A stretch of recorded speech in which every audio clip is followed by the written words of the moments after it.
শেখ হাসিনা তো নজর দেওয়া পারে না, নজর দিতেও পারে না। তার আমলাপুরাটা ডাকাতরা তার সন্ত্রাসরা লুটা পুইটা খাইছে। কৃষকরা কখনোই ন্যায্য মূল্য পায় না ভাই, এটা আগেও পায় না, এখনো কৃষকরা ন্যায্য মূল্য পায় না। বাজার দর এটা বৃদ্ধি পাওয়ার একটা টেন্ডেন্সি প্রবণতা লক্ষ্য করা যাচ্ছে, ঠিক আছে। যে জায়গায় মনিটরিং নাই সে জায়গার দাম ইচ্ছা মতো যা চাচ্ছে তাই বিক্রি করতেছে। আওয়ামী লীগ সরকার তো 15 বছরে এই পদক্ষেপ নিতে পারে না, নিয়ন্ত্রণ করতে পারে না। ডাক্তার ইউনিসের উচিত এদিকে মনিটরিং করা উচিত। শেখ হাসিনা তো নজর দেওয়া পারে না, নজর দিতেও পারে না। তার আমলাপুরাটা ডাকাতরা তার সন্ত্রাসরা লুটা পুইটা খাইছে, লুটা পুইটা দেশের সম্পদ বিদেশে পাঠাইছে, নিয়ন্ত্রণ করতে পারে না। ডাক্তার ইউনিসের উচিত যে এদিকে মনিটরিং করার, যাতে গরিব মানুষ ভালো মতো রোজা রাখতে পারে। যে জায়গায় মনিটরিং নাই সে জায়গার দাম ইচ্ছা মতো যা চাচ্ছে তাই বিক্রি করতেছে, যেটা আমাদের জন্য আসলে খুব কষ্টসাধ্য। এটার যাচাই বাছাই করা, ভালো মন্দের বিষয় সবকিছু মিলে আমাদের জন্য বড় দুঃসহ ব্যাপার। নুরতাজে অর্ডার করে জিতে নিন গাড়ি, বাইক, আইফোন সহ কোটি টাকার পুরস্কার। অর্ডার করতে ভিজিট করুন nurtaj.com।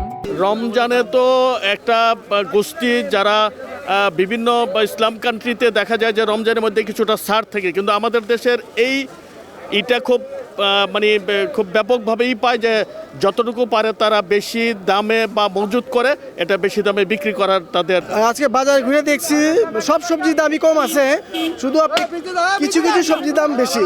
মানে ছিমি বিচির দাম বেশি, ছিমি মোটরের দাম বেশি, ভেন্ডির দাম বেশি। যে সবজিগুলো নতুন আসতেছে এগুলির দাম বেশি।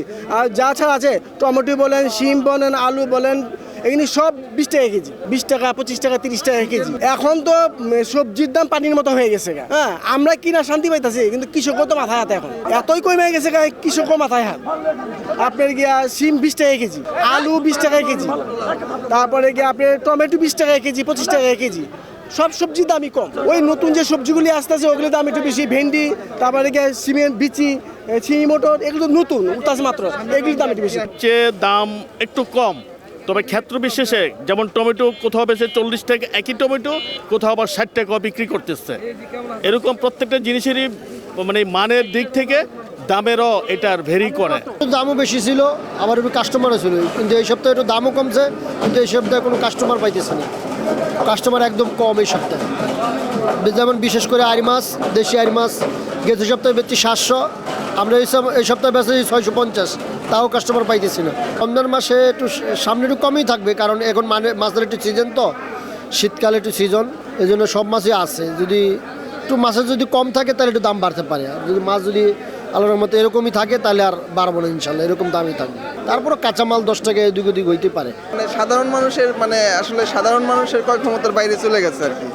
দেখা গেল সাধারণ যারা নাকি এই নিম্ন আয়ের, তারা ওই পাঙ্গাস মাছ এখন কিনতে পারে না আর কি। এই অবস্থা, পাঙ্গাসও ধরো সর বাইরে চলে যাইতেছে আর কি। বাজারের দামটা মোটামুটি একটু ইনক্রিজ আজকে, তেমন ইনক্রিজ না, মোটামুটি আর কি ভালো, মোটামুটি ভালো আছে। তবে মাছের ডিফারেন্স করে, মাছ টু মাছ ডিফারেন্স করে আর কি। মধ্যবিত্তের কিছু কিছু অংশ মধ্যবিত্তের আয়ত্তের বাইরে বলতে গেলে, আর নিম্নবিত্ত তো বলাই যায় না, তো মাছের দাম একটু বেশি। রমজান মাসে কি হয়, রমজান মাসে তো দাম একটু বাড়বে হয়তো, যদি বাজার দর যারা কন্ট্রোল করে, তারা যদি কন্ট্রোল না করে এটা আরও ব্যাপকতা বাড়তে পারে। তার নিম্নবিত্তের জন্য খুবই, মধ্যবিত্তের জন্য যাই হোক না কেন, নিম্নবিত্তের জন্য একটু কষ্টদায়ক হবে। বাজার মনিটরিং ঘাটতিটা শুধু এখন না, 5ই আগস্টের পরে থেকে যদিও ছাত্ররা একটু দেখাশোনা করছে, কিন্তু বাজার মনিটরিংটা একটু ঘাটতি আছে সব জায়গায়, শুধু নট অনলি ঢাকাতে, অল ওভার বাংলাদেশ সব জায়গায় বাজার মনিটরিংটা একটু ঘাটতি আছে। বাজার মনিটরিংটা যদি প্রপারলি করে, আমার মনে হয় এই রমজানে সকল দ্রব্য হয়তো নিয়ন্ত্রণে থাকতে পারে, আদারওয়াইজ নিয়ন্ত্রণের বাইরে যাবে। সরকার যদি করতে পারে ওয়েল অ্যান্ড গুড, যদি সরকার করতে পারে ছাত্র আসা দরকার পড়বে না। আর যদি সরকার না করতে পারে, তারা মানবিক কারণে বা কোনো তার দায়বদ্ধ, দেশের দায়বদ্ধ অনুসারে ছাত্ররা আসতে পারে, আসলে হয়তো ছাত্র এবং সরকার যদি সমন্বয় গঠন করে, তাহলে দ্রব্যমূল্যটা নিয়ন্ত্রণ হতে পারে। তবে বাজার মূল্য সরকারের জন্য খুবই দায়টা বেশি, সরকারকে নিয়ন্ত্রণ করতে হবে। এমনিতে কেনার মতোই, তবে একটু বেশি, মাছের দামটা অনেক বেশি। মনিটরিং তো আমি আসলে দেখি নেই এখানে। মনিটরিং হোক, বাজার মূল্যটা আরেকটু কমুক, আমাদের ক্রয় ক্ষমতার মধ্যে থাকুক। আমরা যারা নিম্ন মধ্যবিত্ত, তারা যেন ক্রয় করে অন্তত খেয়ে বেঁচে থাকতে পারি, এটা আমাদের চাওয়া।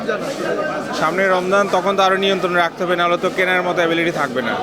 সব কিছুরই যে দাম তো চড়া, এটা এভরিডে তো বাড়াই চাই, তাই না। বাজার দর এটা বৃদ্ধি পাওয়ার একটা টেন্ডেন্সি প্রবণতা লক্ষ্য করা যাচ্ছে, ঠিক আছে। মাছের বাজার কারণ বাজার অনুযায়ী একটু বেশি মনে হচ্ছে। মধ্যবিত্তদের জন্য তো সব সময়ই কষ্ট। মধ্যবিত্তরা সব সময় নিপীড়নের শিকার হয়, বলতেও পারে না, সহ্যও করতে পারে না। না, তেমন কোনো সুফল পাচ্ছি না বাজার মনিটরিংয়ের। তবে শীতকালীন হিসাবে যতটুকু কম হওয়ার কথা সেরকমটা আসলে আমরা পাচ্ছি না। আশা করি মানুষের সুবোধ ফিরে আসুক, মানুষের প্রতি সহানুভূতিশীল হোক, ব্যবসায়ীরা উচ্চ মুনাফা থেকে সরে আসুক, এই আশাটাই করব, যাতে মানুষ স্বাচ্ছন্দ্যে রোজা সিয়াম পালন করতে পারে। কৃষকরা কখনোই ন্যায্য মূল্য পায় না ভাই, এটা আগেও পায় না, এখনও কৃষকরা ন্যায্য মূল্য পায় না। যদি ন্যায্য মূল্য পাইতো তাহলে কৃষকরা ফুলকপি কেটে ফেলে দিত না, আলুর বস্তা রাস্তায় ফেলে দিত না। কৃষকরা সবসময় ন্যায্য মূল্য থেকে বঞ্চিত।